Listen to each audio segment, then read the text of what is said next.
I'm Christian Lamichka, and today for Country Music News International I present you Renee Williams. Renee is one of the most respected people in music business.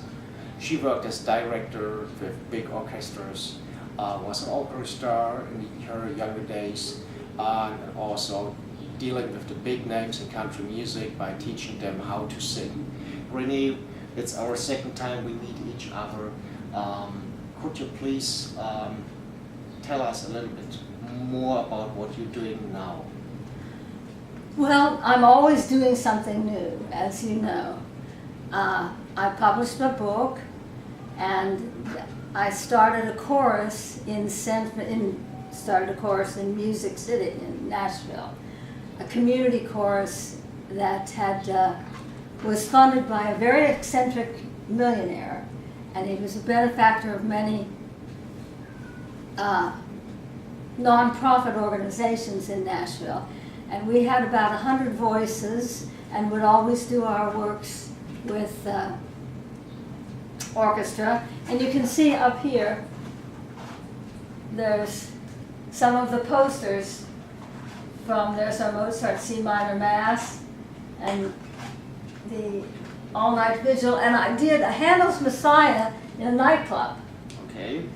And instead of doing it the regular way, I had the chorus and orchestra in tuxedos and did the part straight, but I had the soloists done by Nashville singers, Pam Tillis and Buddy Jewell and John Cowan, and I can't remember who else. So they did the solos any way they chose. Okay. And personalized it and made it theirs. And it was a joint project with the American Red Cross. So you were invited in these social projects. Renee, as I told before, you were working with all these big stars in your career.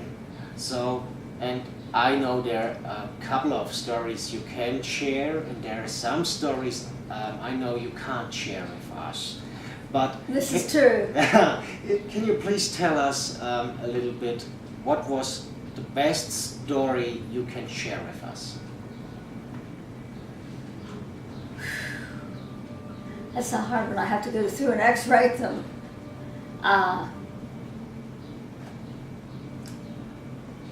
Well,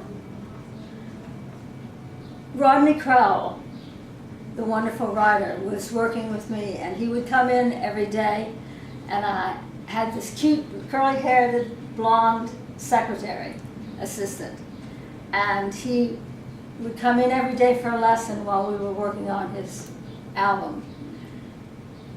One day he came in and he had a bunch of wrinkled papers and cocktail napkins and receipts, and he had them all pieced together, and he gave her 15 pieces of paper and said, "Would you mind if Candy," who was her name, "typed this up for me?"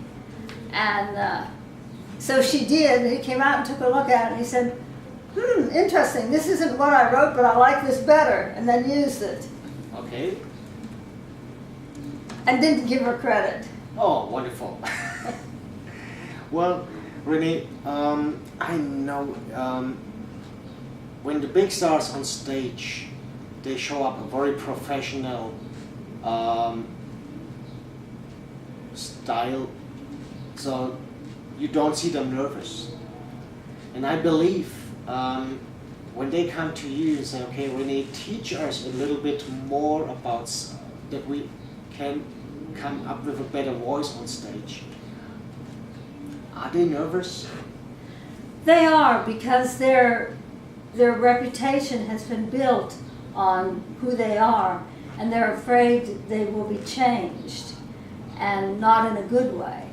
So I always like to think that I don't teach people how to sing, but I remove barriers that are preventing people from learning to sing the way they would like to. And if you take the barriers down, then it's just easy to just shut up and sing. And I find I'm not a fan of over singing. I find there's a lot of over singing and filling up space just to fill it up. I think silence is an important part of music, and silence, if anything, should have plenty of space to resonate. And that's why I'm such an advocate for using consonants instead of vowels, vocalen, to create the expression in music. The expression in music does not come from the vowels. Vowels are boring by themselves. All they do is carry the tone along. But consonants, the richness of our language lies in the way we deal with the consonants and not the vowels. Because these people speak quite normally when they walk in the door, and then as soon as they get in here and start singing, like this, it's a very little definition. If you watch how your favorite singers spend time on a consonant, Garth Brooks is still one of my all-time favorites for that, and as well as Michael Jackson. But Garth Brooks can just stretch out an S, so it has the essence of S. Okay. And it also can change up the way we interpret what we're saying to the audience by lengthening the consonant at the beginning of each word. You can do repeated verses and give your listeners a new way to look at it. I still love you. I still love you. Or I still love you. I don't hate you, I still love you. Mm-hmm. And I don't like that other guy, I still love you. Okay. And that's what to look for. And up-and-coming singers should really heed this advice that the expression does not lie in the vowels, but in the consonants. And you don't have to sing louder. You just need to create the illusion of louder. Okay. So, but now on the projects. We have started a wonderful project. I've been 2 years in the making of it.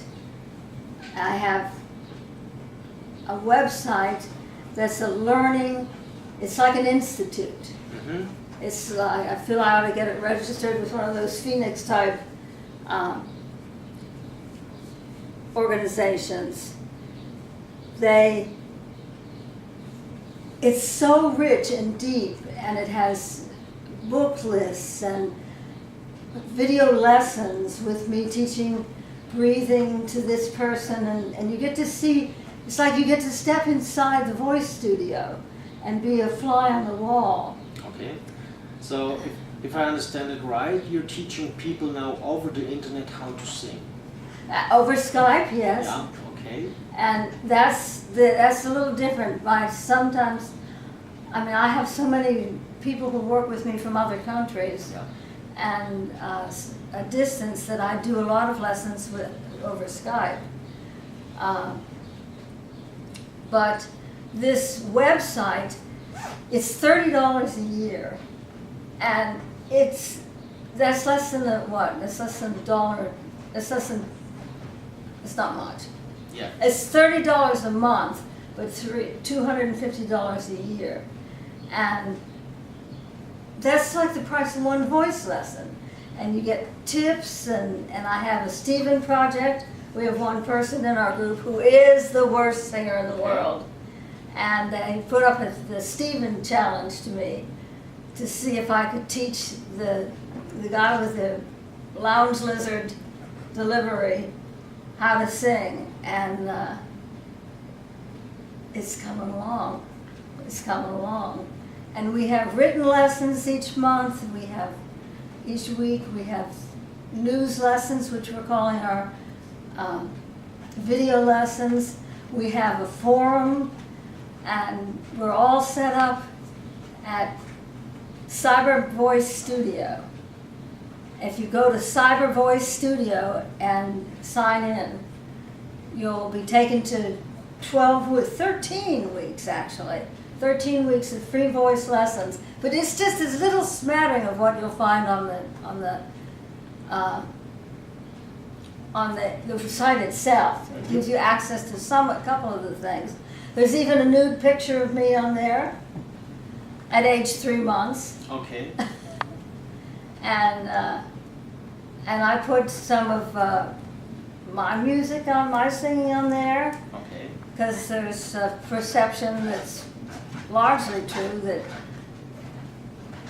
those who can do, those who can't teach. But I think some of those who teach also can do.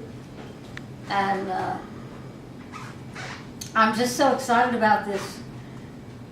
We've done contests, songwriting contests. We had a Christmas song contest, a Valentine's Day, a wedding contest, and we're now in Fallen Legends. Okay. Wrote a song with a tribute to fallen legends. And in each case, for example, the Christmas contest had to have the word trombone in it. Oh, cool. And I have 5 words, and you have to select 3 of those 5. And it gives them an incentive, instead of just dragging something out of the trunk, that they can use, submit for it. It gives them something new. And we have discovered 2 amazing writers. Mm-hmm. And I also have been giving mini clinics. Okay. That's 6 people, limited to 6 people, and they fit in here. We take the furniture out, the fish out, and it's like an all-day master class where each person gets to sing individually and get critiqued by myself and by the others in the class. And what you get in a group situation like this that you don't get in a private situation is, it's one thing to have your voice teacher saying, yes, that's right, no, that's not right. But it's different when you've got 5 bobbleheads going, yes. Oh yeah, I believe. But let's talk a little bit more about this new reality shows on TV. Are you a fan of it, like The Voice with the judges there? You know, I sort of like the duets for its simplicity. American Idol has gone so over the top. Yep. And I think it's too much. I think it's going to burn out very quickly because there's so many players entered in the field. Mm-hmm. I think people always like to be privy to backstage information. And my favorite night on American Idol this year was when Stevie Nicks was a coach. She stressed meaning and heartfeltness and singing from the heart and not doing a bunch of squiggly notes just because you could do them. Yeah, Stevie Nicks, I can remember some of her songs. She had this smoky voice. Right, and vibrato. Yeah, so it's unbelievable. But I'm wondering, why are you not one of the judges by one of these reality shows? Are you too critical? I don't know. I think I'm not a household name, so Howard Stein, is that right? Yeah. Howard Stern, not Stern, Stern, not Stein, has a lot more name recognition than I do. Well, by all the time I know you, I believe you were one of the best coaches they can ever have for the shows. That's my personal opinion. I would like to think so. Because I know how critical you are by teaching people something. You want every time that they give their best.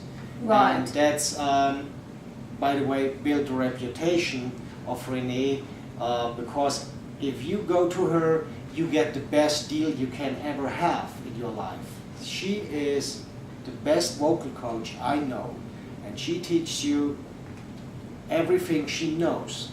So, Renee, it was so nice to meet you, and I know you are so busy with all your projects, and I wish you the biggest success with your new project, that you have all the success you had before with it now too.